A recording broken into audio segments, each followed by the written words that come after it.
Edemba Owia Kaseɛ mfonyi so Kumasi Stadium amekomo pe na yewe ewia prem to bre Kaseɛ bo na ebe dada no na dia de ncheche na ebu mfumpa afa Owia Kaseɛ mfonyi so na afa 105.9 FM precise eno so ewo Kumasi anoma amanu anoma mohwe na mutie nyina no monya bi ahwe na monya bi eti obenim bosome ne de to so makoma akwadue no so wo fi championship no ene aduonu nsia ne bosome miensemu ena akakuma bi na yede akwa akugui www.owiatv.com Owia TV official ewo TikTok Owia TV ewo Facebook ena Owia TV YouTube bomodin na follow na ye niam edigu nyina no ya no ahye na wadwadwe nchen so de ato ase edi amaye ententem so a ensema padum fo akongura kruche di agupum so amosemfo asema ede besomo donhwe baako yi no de edi mu akotin ni animo no ebi ene se Ghana mampanyin John Dramani Mahama de atodwa sa waye krado semre wo man Ghana mrahye bedwafie no wi a obesan ma yenua no mo so wa amano no wo manya akwanya e wo man Ghana manyosem mu mampanyin kroyan so e de atodwa se e wo Musalenko University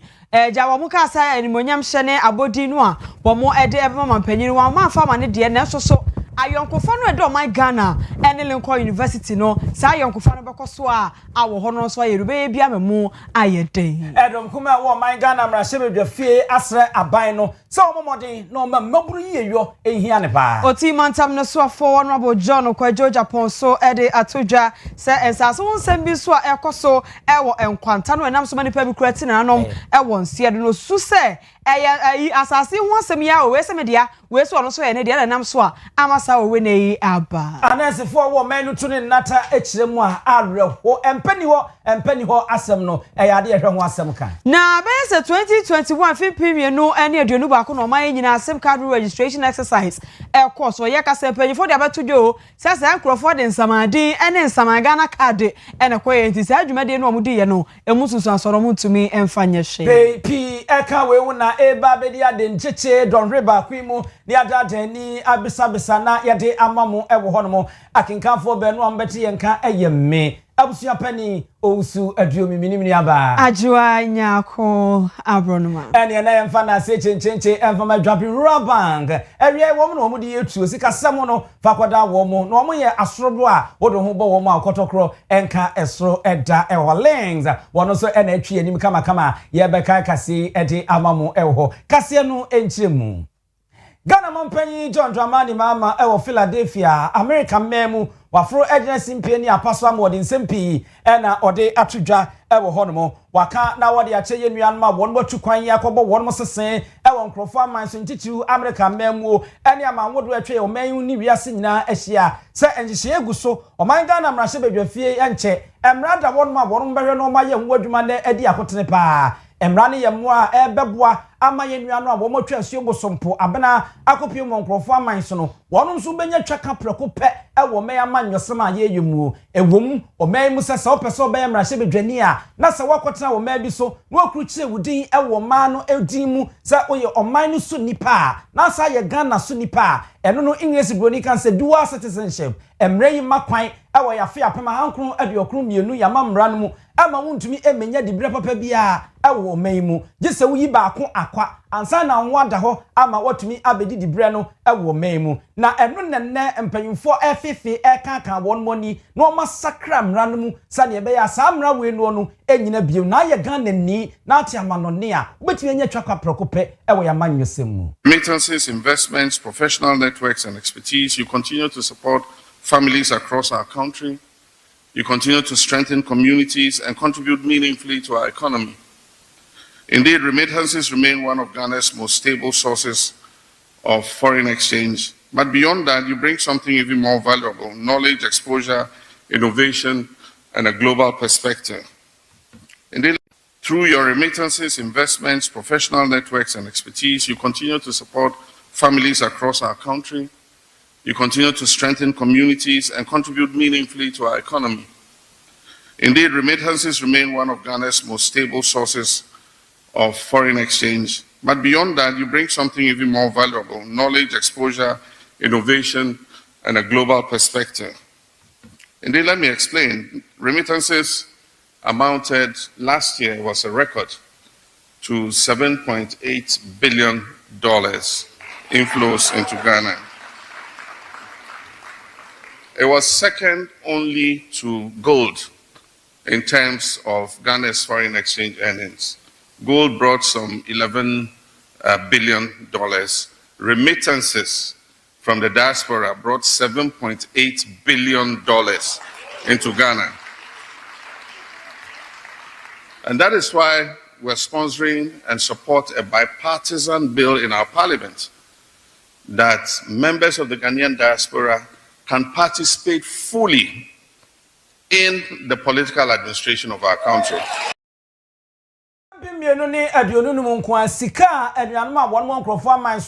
Etimi edibe wura mu ma o mempu ntudwuma etimi kwankan no ena mo tese mampanyi di tudwa no ntine ho akohia so mo sakra mremu sane be ya manyosem o mbenya twaka wo mu opanyi na amana nso ha wo se ene no ye fra bibi bondo eno eye besia ya na ankrankra ye de bo aban no na aban no nso ede ho mfaso pewa no ede emanye wo se eno nso no enchekra se de won mo boa no mo twaka amaye mpu ntudwuma o menya fefe se ebi a ye twa so no saa na eno nso ene yie wo mo be mo kwanye na wo nso anya akonya na saa besia no wo matimi abo aban bie na wo nso anya ho mfaso pewa no bi ate adi. The diaspora being able to contribute to the projects that we're undertaking.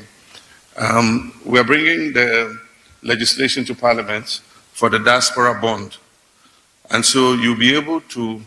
not donate, but invest in a diaspora bond. And that bond will be invested in improving the infrastructure in Ghana, and you earn an interest on your investment. So we're not going to call on you to donate, we're going to call on you to invest in the diaspora bond. And I can assure you that it will be profitable.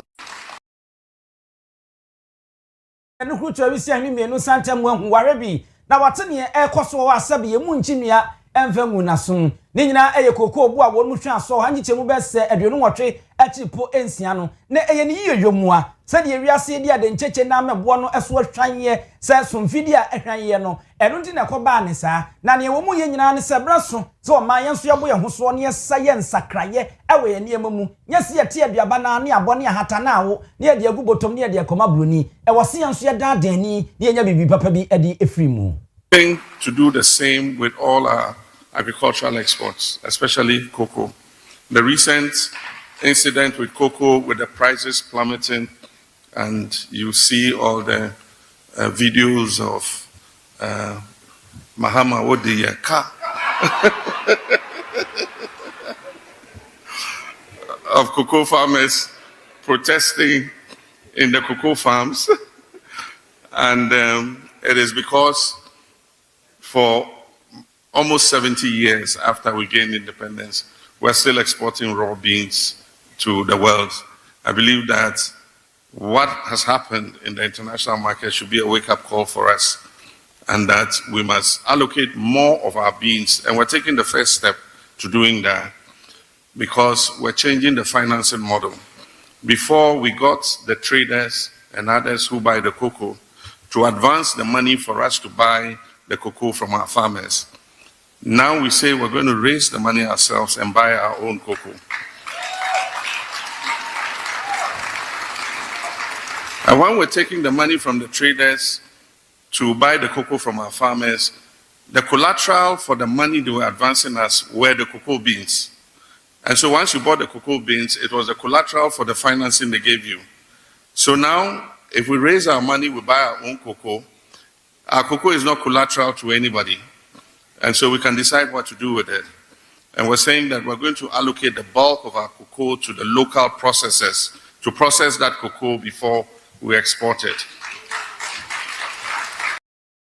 No man enkosi entwetwede enkotia dankraya mu nkochini vansem kotunsayem kopacha nkobro besia fa meto cocoa biem yani aye pekon be fa so ebetimi ato ye cocoa eno basa ye wa akwanya se de pese ye cocoa ye bia no ye betimi ede aye mampanyi John Dramani Mahama eda so wa Ghana mampanyi John Dramani Mahama kache na manone akweto ye ko ye dwumade ba ko a na ko man mu nyina ye hye ne mu se mampanyi be kwakodie ene se Lincoln University eno no ewa brochimemu wo mo ka so be mampanyi abodin abasobode esronko kra de friend se honorary doctorate degree ni be na mampanyi koduru ho adwuma de ne be koso anu mo sa mo akroyi ase twa mo ho ebe ka se nam LGBTQ+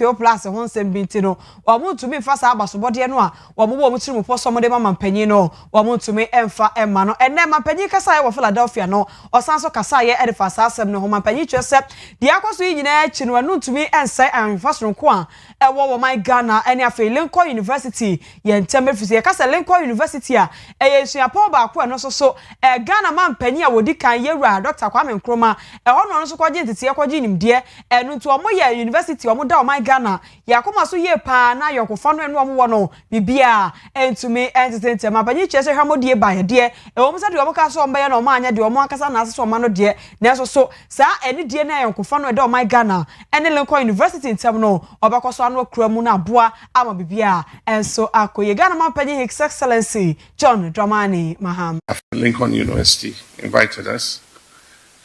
And I want to say that there's a historic link between Ghana and Pennsylvania.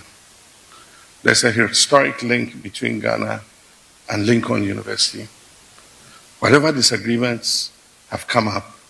for me, Lincoln University holds a special place in my heart.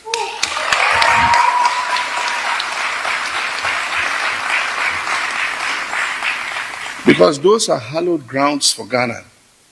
It is part of our history. We cannot divorce Lincoln University from the history of Ghana. That is where our first president, Osagyefo Dr. Kwame Nkrumah, was nurtured with his intellectual capacity and his Pan-Africanist spirit. And it was from there he took that spark and led the liberation struggle, not only in Ghana, but across the African continent. And so the grounds of Lincoln are hallowed grounds for Ghanaians, and will continue to hold that institution in high esteem. So at the end of the day, Senator Fata Ediama Lincoln University, Ghana mampanyi His Excellency John Dramani Mahama. Enra Owia Kaseɛ so ne yɛde to mo nim sɛ mabruku obi ate adankraye mu a mbosu dwetire na wo mode ato aban nim sɛ won besre ɛyɛ sika kakra ya na yɛde kɔ ɛmaya ɛne mabruku aka wodo ekohye mu de ma wo mo no aban na twi nani ayi nani abɔ ne ba bi pa ra a won pɛ sɛ obeyi di ama wo ɔno no se etietia mabru fa wode ne omu yewie no omo nkan nkoso na ene ye edom kuma wo man Ghana mrache bedwafie na de omo agim je ni wono so ayen sentrofo nhia mu ama wono nsem omo kan yetiawa wose se wowe mu a na nka opepem wo ha ade wo 180 million Ghana cedis ye ada wono mu a ane Youth Employment Authority air na ehemu ane ade a fi jampi mienu ane aduonu numu no abai boso ebo modern hwan no sade abo atie dade fidie so ama ehwanye ama eba bedu wo ha ne ngichemu no anase opepem wo ha aduonum no kra na adwuma wura no mo de ko hemu emu ampem aduasa na eka ye no no aba ne tabiriye ana no so wode ekohye eye adefufuro mu a wotwi nanie na iya woyi won makwa na enu na donkuma nse da John Dramani Mahama de ade a ase mabunu ye yode enhaw kra enyaw kra na wo yesa na de sa abo akoto obu na pre wontumi nante wontumi nya hwe saa na mama mabunu so won maye enu ntie ne won bodawrum konkon no maka che Ghana mampanyi se ade de ani ahobrasie mu emma no obi nkwada de bu onfie eni nto oma no wonya hare se wo radio nam koku ase na sa sika ye de hyehye saa asoye ne mo nso de bo mo bra no ontumika na won fanko. Under the John Mahama-led administration, the 2026 financial year, His Excellency John Dramani Mahama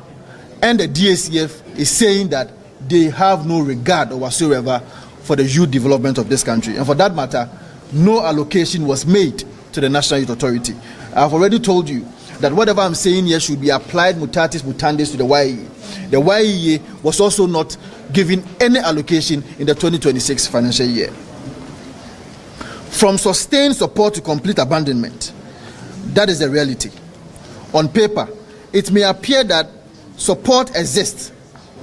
An amount of 180 million was allocated and approved by the National Youth Authority. That is, last year when they came to the floor of the House, an amount of 180 million was what was approved to be given to the National Youth Authority. Out of the 180 million, 150 is for the Ajumara. The 30 million that is left is the one that is supposed to be given to them from the DACF, from their own budget. Today, from the DACF formula, it means that the 30 million that is supposed to be used for the purposes of administration of the NYA is not going to be given to them. They promised the youth a ladder to opportunity, but after the election, they kicked the ladder away. A program without a functioning institution is nothing more than an announcement. The total allocation to the District Assembly's Common Fund increased from 7.51 billion in 2025 to 8.7 billion in 2025. The whole amount of money that was given to the DACF was 7.5 billion. You realize that per our constitution, that is Article 252, 5% of the total revenue that is supposed to be accrued to the state is given to the DACF. In 2026, it increased to 8.7 billion. His Excellency John Dramani Mahama and his government is telling us that out of this 8.7 billion, not even a penny is going to be given to the youth of this country. Yet, the National Youth Authority has received no allocation from this increased resource envelope. This moment calls for honesty and reflection. A government cannot claim to believe in the youth while steadily withdrawing the support needed to empower them. A nation cannot build its future by weakening the very institutions designed to shape it. What we are witnessing is not just neglect, it is a painful departure from commitment. Adia ye nwoni adia di kutu awisi aminu yehunu mienu santa mo ehwe no no adia ya pa ti sa adia twa wo na makwa akomu mampanyina mabunu ye yo hia no man be kon kan so dia na mabunu ayensi achi ba e de ma oman no we ye Eco Vincent Asifua ononyamfo wo ko oman ga na mrahye bedwafi a eku a wono hwe mabunu ene agudie nsam so no oyeku ba ene ete ne nkan yako oti mantamno sofo akache honorable John Kwadwo Japan wono na kache ena yedwe na woni nsem ya babetu dwa finance okonkwanta ene ne potem ohuru pa enya asabketua na honorable chese ahoru ehuru no anwo no watetia hu se eye asase bi ho manso ene nam so ma afanu bi a wesi ye ne nanom di kan ebe so asase ne so wesi da bi ona nanom ba yo beto ye wo so saa ene nam so a edi pinche ne mentem ho ase ne basabasa ye aba enkwanta ene ne potem no honorable chese se de yakona no ya eden eno nti wo stress pagifo hwe no mo form 90 form na saa asem no akoye asase ho manso no omo hwe nkama to atwa na asumdwe embra enkwanta ene ne potem honorable chese asem ba ye eja duote ya ne se bambofo ache ema mienu omo che wo mo no nka ntokwa no ho de ne so yeso omo sheche no omo sori a no omo anu aduane e de ama mamu anu omo nya hoden de ko no se de be ye omo so benya energy na ne omo de ato ntokwa ne so na ma ye omo che wo mo ikura no enti abato na pono so kire se abambafo agya wo mo a wo mo ene nam ho ye ntie se de honorable John Kwadwo Japan e de nsem no to Owia Kaseɛ bu Nkwanta was very peaceful until the Peace Council came to have a meeting with the chiefs and elders in Nkwanta, and they even signed a resolution that these things will never happen. A week after that, and it started from a town called Keri, where a Chalaman was shot on his farm, and later on, another one, the houses were burnt there.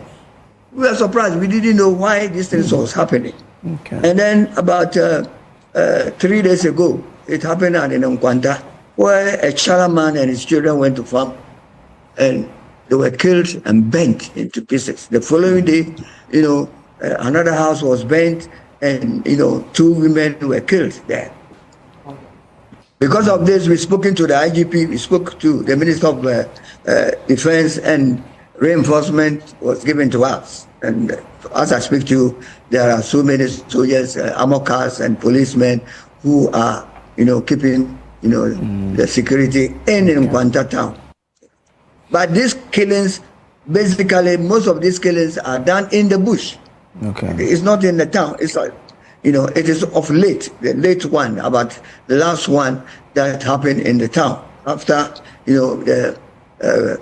Chalaman and his children were killed in Tobodom near Nkwanta, about 8 kilometers from Nkwanta. Yeah. We got to look at what is really the root cause. Initially, everybody will tell you this is not about chieftaincy, this is not about land issues, and this is not about whatever. But from my observation now, I see it as land issues. A group of people or a tribe thinks that, Nkwanta and its environs belongs to them. And for that matter, they are not going to make anybody have peace until they take over, the land and acquire Nkwanta. That's the way I say it. That's the way I say it. It's not about,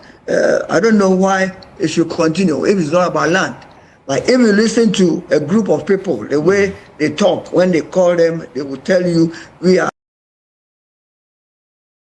For any assertion, no one Pesiana Swa or mobile banje by said a bear winning no on Bassano Nasum Genso at me about Quanta and it named Patamu or Timanta Naswa for Yera John Quajo Japon or no student Chimui MIA. Asamba kwase sei edia de ncheche na agent ha ebo batabibiri wo monte so de twament mfie eyempa ahodo a eni ya asabia ahodo na nukra de kwalebu aban ya asabia obi nimbese kwarebu ebe aye no na akwabra ne da fom na yesa won mo gya yarehwe sanse mire bi de ebesi ye ema sofo san ne hwene so eka cha yarehwefo se mo bia empam oyare ni bia wo ba ayasabia na okura twintwe no obepa yarehwe se empani ho wo momode no mo nyenkwa na enu ne nam so Ghana Registered Nurses and Midwives Association here obo my Ghana mu anmo a ayasabia ko round mo a wo mo fa na ya nurse fo ne wo mo nso a wo mo agi awo no ne ade no wo mo aka mo wabom no se ha adwene o se de yakoso de airtime pa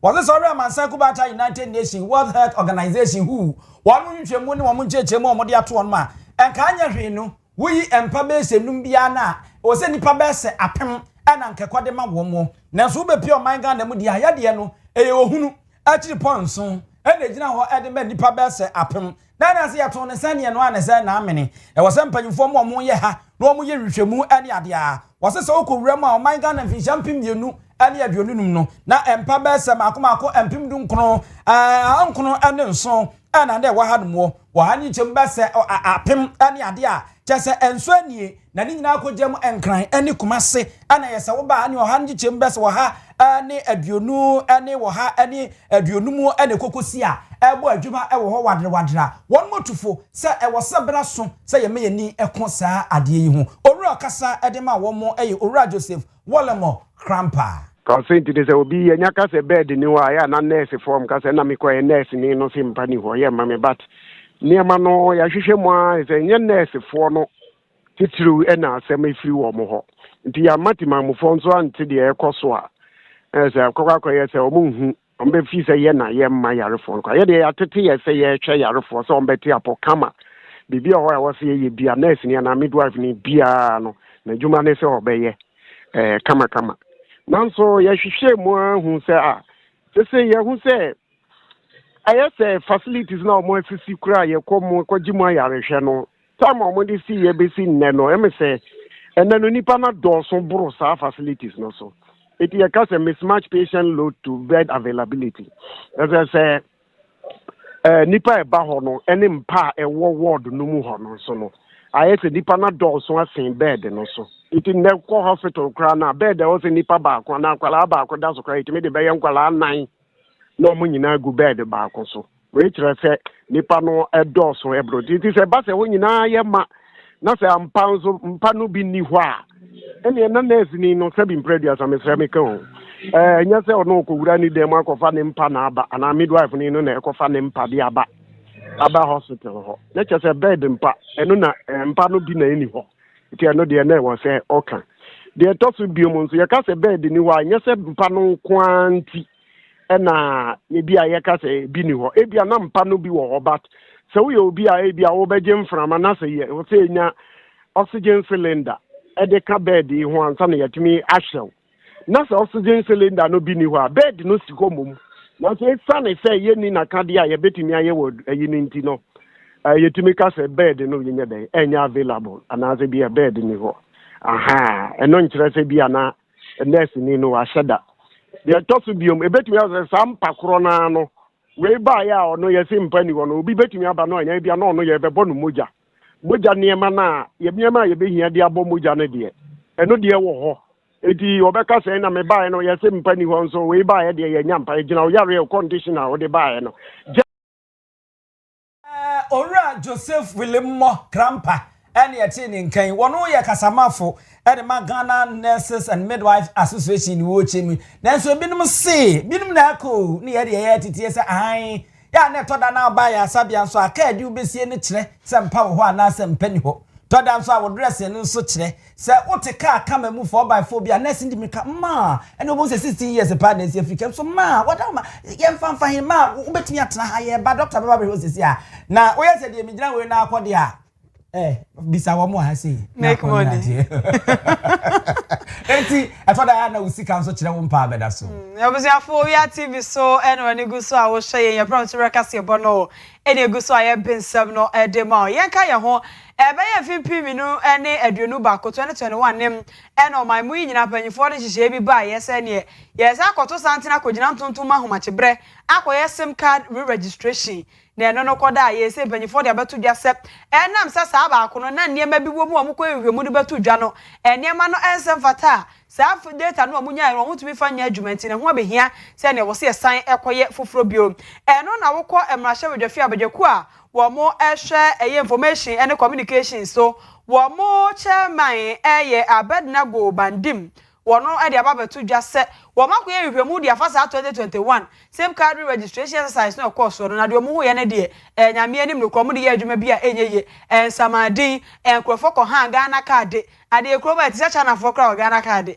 wo se de mo ho ye no nya de a wo madu tumi de mo ho atoso a kire se no wo matumi aboa e de ate system no mu kura ama wo mo ebu nkrofo fa so fon so wo mo ewia nkrofo fa so fon so no sa na ema no etube church se no na ama ho abehia si ya wo se ye fresh sim card registration eno ba boa ma wo tiri mo pono a wo pe so wo hwe na nipa bonfo a wo mo ena ma be fokwa so de yi nkrofo sika esan so ede bon nkrofo po no sa na ema ni nyina eto ebetwa wo de san sebo nyina todwa abra wo no osofo a wo no ehwe communication digital technology any innovation yewura Samuel no tejoje ekohia ye no de san sebo nyina etodwa entie no with the agency responsible to this, that is the National Communications Authority,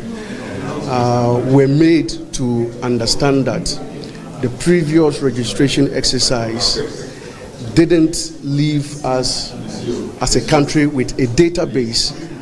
that was fit for purpose or that was protective enough of the Ghanaian citizen.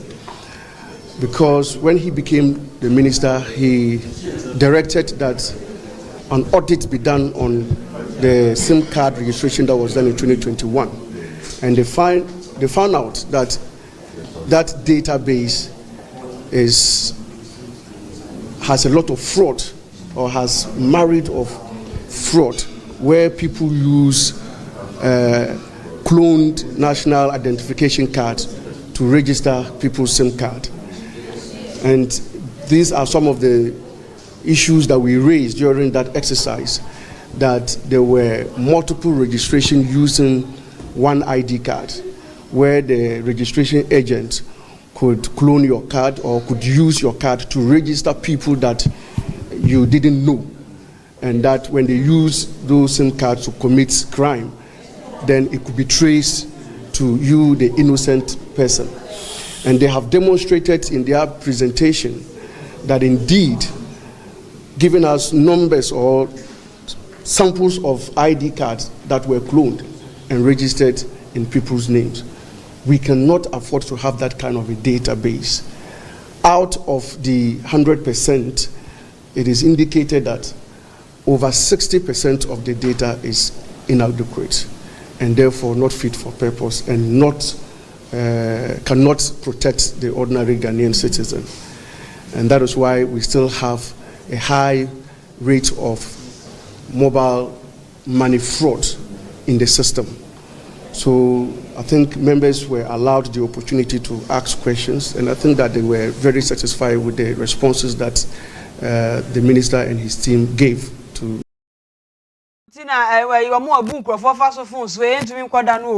Fiza ba kunu ekoye yo mo cheso ha mo bu pa be se 60% eno mo de ye hwia enye ye obu ha ne Ghana card baako or the register sim bebre no achecha ma nkrofo so afade dibone e wo suma se no mo se we na e ba ye ne de wetimamuni bia ntua kapre e na we so mo mobile nkrofo a wo ho mo ampo beba na so ababua no mo atran ahodo so a ohia mo bia betumi akọ enko ka nkyere so tse baako no a ye ho e kire ye no Bunkurugu MP onko ya so na akọ ma hye bedwafie ho abedwako a wo mo ehwe amanebo e ho ensem so ye chairman e wo so honorable Abednego Bandim ene ete ne nken ebumfa so ya nipa temamufo bia wo Ghana hanom ni titrapo e mantam so abu ECG afaso se fankam ama won mo niso abiri wo mu na won mu twa wo mu frede setafra wa beto fomwo na wo mu so de wieye no no na won mu tisi kuromuo se wo mu de wo mani kutwa wi so hwemienu santam kodi akire na won ma hwe wo mu bo wo kro no a ama won ma chia wo nkom saa no ani amene o Kaseɛ Pimba kwachi po aduonum nan 1.54 million Ghana cedis ana apoemantem ECG adwumakuo no won mo atimi agye ade ama won mo aye nipa won mo afakoti kwanso kwabua kwanso na won mo afakuntuna siadada ne emanimu atimi atwenkane ade akọ won mo fie na won nso ntua ho ka won mo asabio won mo ade won mo nsa aka won mita saade na eboda ho na nkane ane fambo no na eno ene studia ne zupuno no da so emi ehu ka wabọ no no won mo do won nsa ade twedwetwe no afekire no won mo pepa so aye nsacha ye wo mu won mo mita no kura bobo oboda no kura no enye nipa mita ene ebo ho no mo na so mo akotentam dia betwetwa da ho na won mo ade edwo adwuma wo ho na no na owura a wo ye engineer Emmanuel Apo wo kiremu sa ade no ohanyi chemu no mpo krono no ma abo no mo nzaka we yo hanyi chemu no mpe ena wo nya ne saa na wo muguso a wo do mani kutwa misie ebedi achi no ma hwe kwan papa wo mbefa so atu anamo ensa ka nipa wo mu di saa bono fesemi sika yetimi ji wa manfo a o ma ye liga ho no eye 1.54 million Ghana cedis na eno no eye nkrofo a yetimi achiom so ma ye liga sika ya jini ye about 5% B of amount for my illegal. Intino say 5% ye 1.54 million. 95% na kan. Eyan.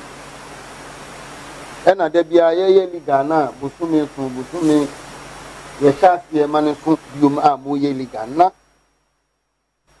Esika na sebu isi din sanka Ghana ban sanka amanfo yusu ni fi na ekoso sa na wa ko du ba bi no yisi gintimi gina ne nanso intino ne ebe ya ne se company ni begu egu a ya ye yetimamfo no ya ne ebe reading of meters and other things have been given out to people we call FO franchise officers. They will come and read meters. The same people can effect disconnections when you are owing. The same person, when he comes to your house and you complain of not having received bills for a long time, he have a handheld device. He can print your bill for you on the spot, and you can pay.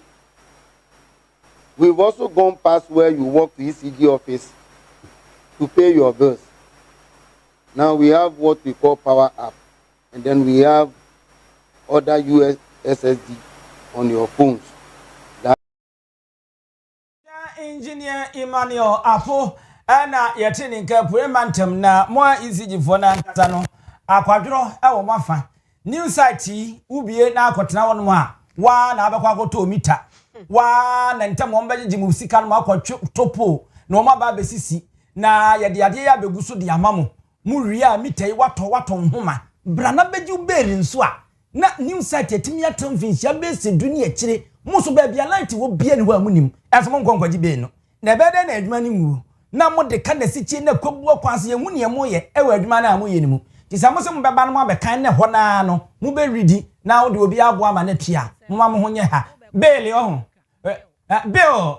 ya se me nka bill obi a me kwakum so bi frantomago ene yesu nzan mu no eti munya na bill no monya na mo mfamra na munya na ye mo kyerɛkyerɛ no ba bia metema tena wo ko 5 years bill ma me na meto mita me na meto mi po me na metwe ma homa de koe enso baji ube nso ahoma na amaji eno de ade no no for the love of the country. Abusafo yɛ to so na yɛ nkɔ wɔ swafo wɔ hwɛ mabunu puntuo ne yɛn kan kɔ wɔn nsam so ɔde wɔn abo George Opare Ado na wɔn nso ɛna de nkutusire bi akɔ ɛde ama mmrahye bedwafie no so wɔn hwɛ na district assemblies common fund no afe 2026 die no ebanyifo hwɛ na kwan ya sa common fund nchichemu no wɔn nya sakraye bi emfa emrebo kyesa common fund no Wempa yedia eyi mabunu eyi pamu mabunu wade bia ni ho a common fund no boa ema mabunu tumi ye wo kire se woko youth employment agency ho a here eyi a abusuapanyi nkurofo yi ho a kire se ho no wo mfa kapre 1% kura free eye district assembly common fund nim enko ho enye ho nko national youth authority NYA ho so sika bia free eye district assemblies common fund nim enko ho kire se ko basa na ma atraye mienu yi o so boa ama mabunu anya baabi esi ama mabunu anya nwuma ye ama mabunu anya bibi kakra do o sa ye no o so madwuma no akoye de mpanto so osra ban no na nkotosire wapanyi ono so ka bie eye wayi esi we Ramalek Basentari ono so edna no tumbi a wakasa se o sre sa ban ne hwe na 2026 common fund onye nchichemu ni yie kwayom fa so cheska no munye ni yie na YEA ene afe NYA wo so nya chefa ne bi na mabunu bra no a wo mo bono wo mo tumi fambo Owia George Opare Ado bro jina sempeso ekasai. Communication service tax was specifically passed to support youth unemployment. During the last administration, that tax was capped. Unfortunately, the cap is still there. And so funding to the YEA has been a challenge. And as part of our issues, we were hoping that in the budget for 2026, it was going to be uncapped. Unfortunately, that didn't happen. And so we are still working with what we had from the previous budget year. We are still going to roll out the Greeks program with the little we have. It's just that we will not be able to expand and increase the numbers based on the challenges we have. And we also have a further challenge. If you look at the YEA law, it says that 10% of the common funds allocation should be made to YEA. This year, when this House passed the formula, you graciously left out the YEA and the NY. And so this also puts us in a fix, because when we were preparing our estimates for the year, we factored that we'll be getting some inflows from the common fund. Unfortunately, with the formula that has just been passed, what it means is that the NYA has no funding at all to operate, because that is the only source of funding for the NYA. And the YEA takes their funding from the communication service tax, which is capped and gives us a lot of challenges. And then the support that it gets from the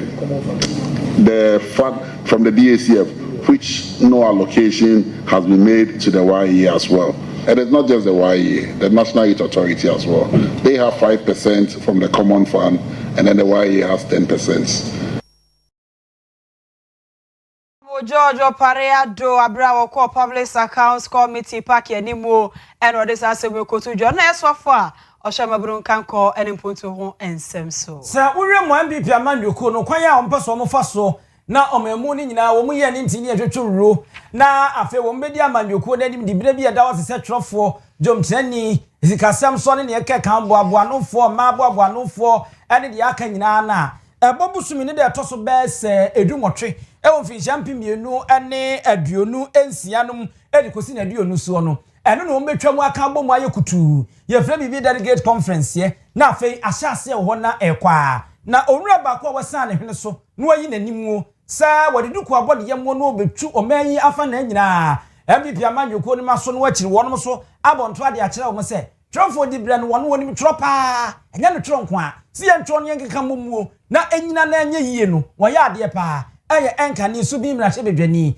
wodo onyamfo Ejin Boachi entwi tie no so yebeka kane wono onyamfo ana wono na wakoko Ghana mampanyi dada amada pa abadwo na jekumkufo ai mene no yeko school back oti ho ne yesha ase ko yanza na wo graduate akọ nanim ho ha na wode akoto nanim sabapa memena se po anim timu ponie na nye ono nko a na nadoda nko akufo ado kwado nso wode ato nanim saa akwaje wonu mu nhira se wono nye trofo nko ano peso beye so ore trofo di brand eda wono mo na re manyoku ne si wono mo na akoye se car engine na ndamuo no eno na hia pa efiri mu amfa woni de obeye ka na ntimi nko enu nti wo ba beye amanyoko na koma na obebu adwuma wo bekeka amanyoko na bom de nhihye pa ne niema pa ebetimi abo ama amanyoko na gya nnam so enu no de ebeba National Council of Elders today, I express my sincere appreciation for the opportunity to share perspectives on the future of our great party, the New Patriotic Party. The message from our elders is clear. The strength of the New Patriotic Party lies in its unity, discipline, and our unwavering connection to our base. Consistent with party guidance and guidelines, I will continue to engage with the appropriate frameworks. At the same time, the message from our grassroots is clear. We must reconnect, we must reorganize, and we must restore confidence at the base of our party. This shapes my commitment to a unite agenda. Uniting our structures, nurturing our grassroots, inspiring confidence, transforming our organization, and ensuring victory for our party, our presidential candidate, and a parliamentary majority. That remains the focus of my general secretaryship campaign. Let me be clear and emphatic. Unity is not a slogan, it is our strategy. Our objective is non-negotiable. To secure victory for the New Patriotic Party, elect Dr. Mahamudu Bawumia as the President of the Republic of Ghana come the 7th of January 2029 and deliver a strong MPP majority in Parliament. That remains my focus in this campaign. As General Secretary, I'll build a disciplined, data-driven, and results-oriented party organization that delivers results. This is not about leadership. It's about delivery. Together, we will unite.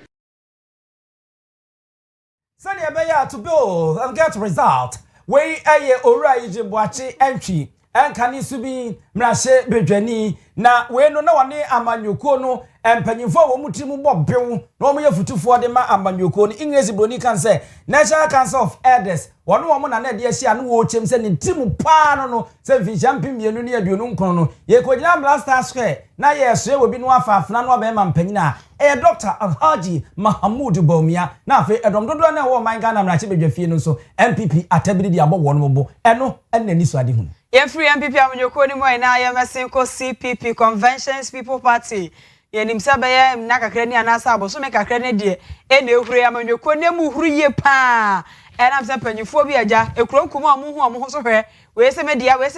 pre sa amadi se bebre aba amanyoko me na yakoda sore ya CPP fo ababonte e de abatu ja so omo ankasa kotena se de o manu masumdwe bua e de di komo eyi panyifo bi a emprempre wo mo ena eba bedi amanyoko nanim na o mahwa masumdwe atena mo na afi wo mo ni sode hunu se da achi mo mediga na so no ebetumi abem no ma ye ne manyina sa panyifo chese no panyifo no ma yi wo masan o masan no wo mo na dabia dwumadi ahodo ebekoso CCP amanyoko nim no wo mo eba behwe so na afi so maboa ama edom edu o machie members wo mo wo se CPP fo no o mo nyina so beka bomo no mo madidi nkomo na asumdwe aba na aka bo matena amanyoko nim no mo do masep koso Ghana fo animu a so aye de ne du abato no a ya to aba no de ama CPP yankwai yenkotie CPP amanyoko ne panyimfo foforo kra o mapo mo hontuma no mo nsam a o mo de ete Owia Kaseɛ bo CPP must arise. CPP must work. CPP must bring transformation to the people, to the country. All the old factories that were constructed by Kwame Nkrumah should come into production. They are all now dead. Nothing is functioning. The tomato factories, the Texas factories, the sugar factories, whatnot. Every factory was constructed. Kwame Nkrumah once said that in unity we prosper, and in this unity we perish. So if we are not united, and we are standing each one here, there, no, we can never prosper. Let us unite. Okay, so Meshan Jumedi Akosia, many aji, sir, Yade and Pennyfo for a DSC was a Omomra Meshe Convention People's Party. The party no mayor Krabeshe. mafutuo kakra me de ma Convention People's Party no ene so ombetwa wo wani ahwe wo wachi kwan ankroma fa so ede Convention People's Party edisi ho na sidi kra woni bi enam sa no me ya me bobodi so ene ma Ghanafo nyina tuta nachi wonto ma obi so meye party no Kendifo ana Franka tufo na momo wo to ama obi a Ghanafo tu mehwa no ne yeto abama ne se omeye omampani nya obi a omo 100 and 200 na wadwene ye so ye nipa papa na correct person no obetimi awini vote ama CPP akọ nanim no wa mere 200 ne bi nti no na watu atia no ye yes ade a party no ebeka form se Ghana mampanyi dada yewra nkroma CPP no aha wo mo na afare wakaye so makeko mo nya sekreto we full women vigor gidigidigidilism o mo chese se do ma ye nema yie na trimo pono yewra nkroma de ja wo mo no masa sori afa na abo ama monyuko no so atumi afa no ntoma pa efra ene efiala yeguso a Owia TV so na wohwe na utie a enya asem keto social media wodo nyina so no eti adapan a etwa ne edi eguso enkroma omuda oda so etiase black man is capable of managing his own affairs eno na CPPC wonu muguso na wonu yi ya mamu nyina tin kwa wo se kofi akwa ye chia wo ye nto akase ye so na ye nko yenim na panyi kwanchefa woda ke edu gas and oven wakasa eno kra kan oven ya ne ye literature no aha na ne nsama wode abetu dwa nyina owura Ebeneza kwabena adu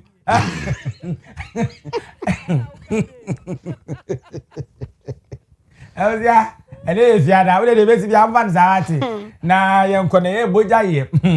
aye ke adu gas and oven ana owura Ebeneza kwabena adu wode nsam de ababetu dwa wose free SHS na ba ya na nipa bi eka nsem bi de fa ho ana beye beburija ana nkura na agiyu no omukọ enu nti mfamfa so bi ama worwia no omutifie saa dabi owura yi ewo owia de kye so abra no oman ne ya adubu achi atena se ana wode tudwa wo kire mu sese ne sa akoba ne sa akra na ene ya ne yebo pa na akoba ne sa emebu na aba no pe antem anyame ho ntem enu nti no betenye anim lotonum ane niema wodo bi chachanom a chese ofisa no de ntempe na no anya ne ho no enne maburu de wo mani kutwa bi sie di akwa akosi so na wo mugu so wo mu di ho atempo ani abobo sane e kan say vocational skills a wode ne nsa ebesua bibie na wosua eniema ebetimi aboa na de pam nie enuane no anie ani ade no dabi wompe no wopentam anya ne ho ntem eno nto wo wie school na wo mo sensam fie saa na wo mo wontwetwede e wo ho no mo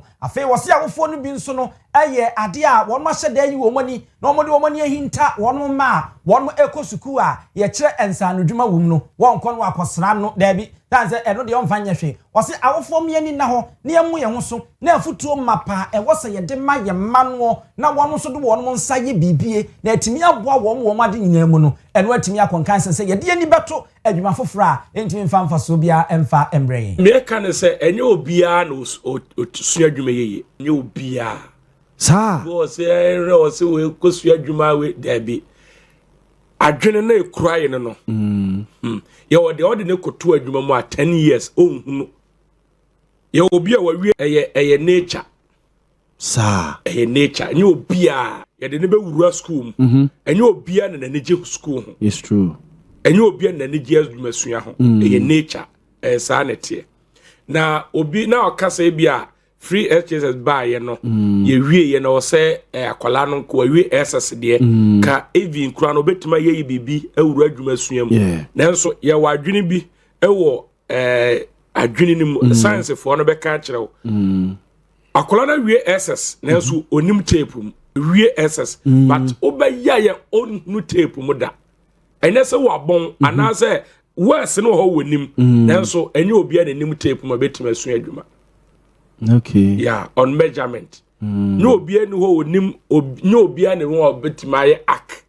Yes. E de amawo enti e yadwene. Enti se oba oforso no se wonsu adwuma obi akotena adwuma 3-4 years. Upon no se oba betina fie kwa. Enye so wonsu adwene ne mfa. Obi so ru adwuma ma within 1 year. Be 3-4 months. Uhwa akola na hu. Me bra me dru TA Muntari engineering shop. Na ohwe me 1 week ohwe na okachira bi nuanom say akwala we media 1 week pe manya 1 year na me hu adwuma okay yeah 1 year me nkola na meje wo mo no akola bi within 1 week 2 weeks I was so hu no say akola we de nani da ho ye obi a oje no 1 week kosi 3 months o se we de nya na adwuma me metime ka kire ni pa na se nya na adwuma I was so oko shakola no okay o shakola na wo hunu baby a o se ode neto enye obi a okay eti insanity ana free na e buy no abeboa na emum no asanso abegu ye ne a eyensa no dwuma no yenya nkwala akra nkyere o madwuma ho oh yenya nkwala ene o se fon so na e buy ne bet na e buy no aha akoye bibie sa na afi school na ekoye na akwala ne nim se brown no awie ss ne de onsa mesha tade fin sabi ono ko school a okura fin okura hwehwe a onunu no trim oyiye ne sei okura ne phone na so emra me shata de fin no am dabi ne nafofo be sere no the classmate fo efi pamfo kro a mo no mote e ya bibifo ntia na ye twetwe no kre enti ama akola no wie ss baaye no edine se obeba besu adwuma Abusia ora ke edu gas and oven Ebenezer kwabena edu na yete ni nkena wa mama kai masembi school yi mpese me boni din na yese ewura ba ko school no mu ema school na yese wowo eba na chese wonu susuro wowo ye wo se wo ma wo cheman no ehu na oba no obeboa no wo jana ho cheman wa yiwa we cheman wa yiwa we cheman wa yiwa we cheman ti wo mfinza wo se wo cheman ti me se wo oba no nte no se ntutimi ka wo na oja ye wai wo wai no mo ba stadium are wai no why mem we na kwa roche ba no be dai cham so dai cham oh uza better nam so no bisa say ebo abe no wansane Owia boy my Owia Kaseɛ bo no wo ga traditional council na se de enim se afi bi adu na homowo afahye no eba be boss opanyifo ede so etu de bia so no mo sa de krata ba bontia omo kire se afi de na kakra be na edu so no nti wo mayi May yesi May buso me ni mane da etoso 9 4th May ede kwa kopim June ne da etoso 9 no eye ya wada ene wo mayi sa buso me ede yesi wo sa wo ga na ne potamu a adama ne ene wa ye din no ayeko mu ahwo de mo de sabono atu de bia eso wo ga empotamu honom na ebanyifo kire se we no se de enim dada no huhuma sem amamre na ya de wo se ye de ani die ma afahye no nti no ya wo ye sante du ho a adama no ahwo de no ye din na bibia aye kama na dede bi o mabra me de yo mo gina kwa ho prichie no no mo cheso mabra kra sa bo so me ne de enya afa na the instrument ekosi kwanchen eso ko kanya mi asem ho kana so de mu ho afa mo so amokwa nkonkro ba na mo de marakas dede no ni nyina o mabra utimi nya sa dede ni bi wo ga empote mu honom enya no kwa masarachi fu ala wakoba do ahoma chi ni nyina eno so o mabra be boa ma bibia enso aye kama yase wu musuo mo enkoka se wanya broken heart afa na akwhye dem akobi o speaker akobo akwaboa ene kwabra nwum so okwakotie na nanom che so ma be chewo a o mane regional security council fu aka bom dwuma mu di bediwo no enya asempa emfa emati bo so mi we de hye so every May yesi May ma ne de toso 9 e de kopim se June ne de toso 9 mo amowo ga ene ne patam ho nyina ga traditional council de ababeto dwa se wo mo abra de bia wo mo kire se efiri ho a we ga state for de efiri ho a osu la tashi nungwa tema pram ene ponfon so e de wo mo so date no e ababeto dwa na aboa ama dwumadie homowo no ye di ne kama na bibia ye kama enko kasa wo mfiri nkanti wo nka ho me pa chaw wo hohwo wo nye hohwo wo te ganko ade a asemu a ye kan ye pa chaw wo ka ho bi mo amode hia me broken heart fo no ye srem enko bonnwum dede wodam e ma asem bia e meba na president edema Ghana council ene career attorney general yerani ayikoi otu ono no ne ye ekasai as part of the customary rites leading to the celebration of the annual Omowo Festival, there will be a ban on drumming and noise making within the jurisdiction of the Ghana state from Monday 4th May 2026 to Thursday 4th May June 2026. I'll repeat, from Monday 4th May 2026 to Thursday 4th June 2026. Please note that as part of Kadangwe custom, since Homowa is not celebrated on the same day throughout the Ghana states, the Osu, La, Tashi, Numwa, Tema, Boom, Pram Pram, and Ningo traditional areas will announce separate bans after the 4th May 2026 for specific periods. Are advised to take note, look out for the dates and comply with those bans. This ban is a sacred tradition observed to maintain peace, solemnity, and spiritual reflection as the Ghana people prepare for Omowo, a festival that commemorates resilience, unity, and thanksgiving for a bountiful harvest. The public is reminded that this customary practice is legally recognized under the 1992 Constitution of Ghana, which upholds and protects Ghanaian customary law and cultural practices. Specifically, Article 11.3 of the Constitution acknowledges customary law as an essential part of Ghana's legal system. De ma ga adame nana no matena nkonyo no koyan so kaneno na oya 10 January de ma ye my Ghana yerani ayekwe otu eno no so ye tene ka Japan ibokin atire ne hia me wo de na che wonwom be na boy e bi nche me dan me ni experience na de ne ho asem ne hia sa me se enkrofo me ka ade ehia ye benya enkrofo abo mo